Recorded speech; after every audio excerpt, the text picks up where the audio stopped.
వాసులకు central government good news చెప్పేసింది. Privatisation చేస్తారనుకున్న steel plant ని ఆదుకునేందుకు భారీగా ప్యాకేజీని ప్రకటించింది. వర్కింగ్ క్యాపిటల్ అవసరాల కోసం 11,440 కోట్ల ఆర్థిక సాయానికి ఆమోదం తెలిపింది కేంద్రం. ఈ సాయంపై సర్వత్రా హర్షం వ్యక్తమవుతోంది. ఏపీ సీఎం చంద్రబాబు, కేంద్ర మంత్రి రామ్మోహన్ నాయుడు సహా పలువురు నేతలు ప్రధాని మోదీకి ఈ సందర్భంగా ధన్యవాదాలు తెలిపారు.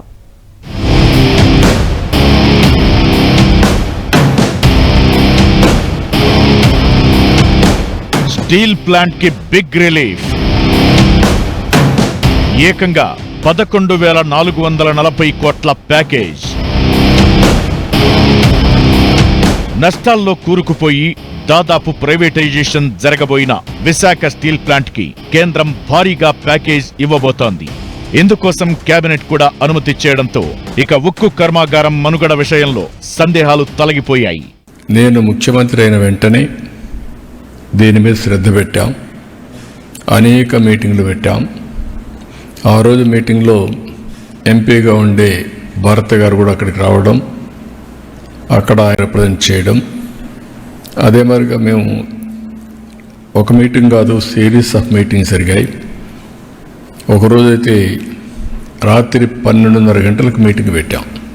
ఆ రోజు నిర్మలా సీతారామన్ గారు చాలా బిజీగా ఉండడం, మహారాష్ట్ర నుంచి లేట్ నైట్ రావడం. ఆ లేట్ నైట్ వస్తే కాదు, మళ్ళీ నేను వెళ్ళాలి కాబట్టి ఆ రాత్రి అర్ధరాత్రి కూర్చొని సమీక్ష చేశాం. ఏదేమైనా ఒక పట్టుదలతో పనిచేశాం, చిత్తశుద్ధితో ముందుకు పోయాం. 7 నెలలు దీనికి చేసిన ప్రయత్నాలు ఈరోజు ఫలించాయి. ప్రధానమంత్రి గారు దీనిపైన సానుకూలంగా స్పందించారు. ఒక మాటలో చెప్పాలంటే ఇది అసాధ్యం అనుకున్నది సాధ్యం అయ్యే పరిస్థితికి వచ్చింది. ఇది విశాఖపట్నం ప్రజల అభీష్టం, కార్మికుల యొక్క శ్రమ. దీన్ని మళ్ళీ కాపాడుకోగలిగాం, మళ్ళీ ట్రాక్లో పెట్టగలిగాం.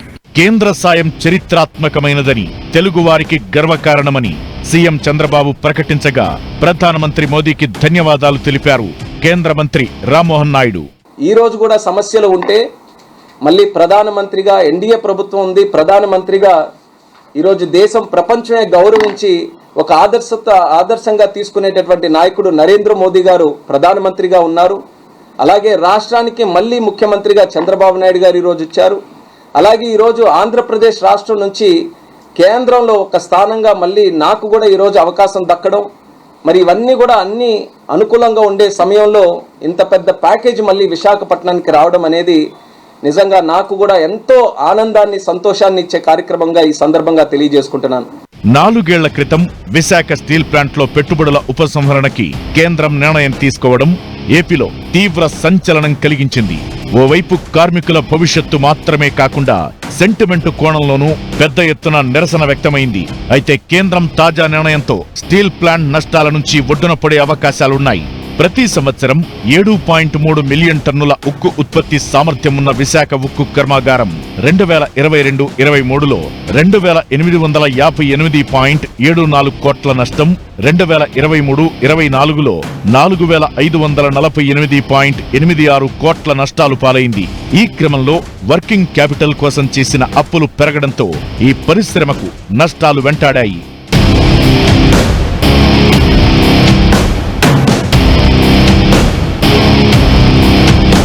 కేంద్రం ప్రకటించిన మొత్తం ధనం వర్కింగ్ క్యాపిటల్ కోసం వినియోగించనుండటంతో అవసరమైన బొగ్గు కొనుగోలు సహా కార్మికుల జీతభత్యాలకు లోటుండదు.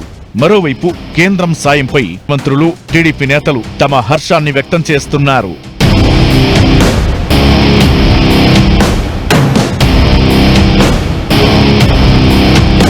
మొత్తం మీద 4.5 ఏళ్ల పోరాటానికి ఫలితం దక్కడంతో స్టీల్ ప్లాంట్ ఉద్యోగులు, కార్మిక సంఘాలు కూడా తమ ఆనందం వ్యక్తం చేస్తున్నారు.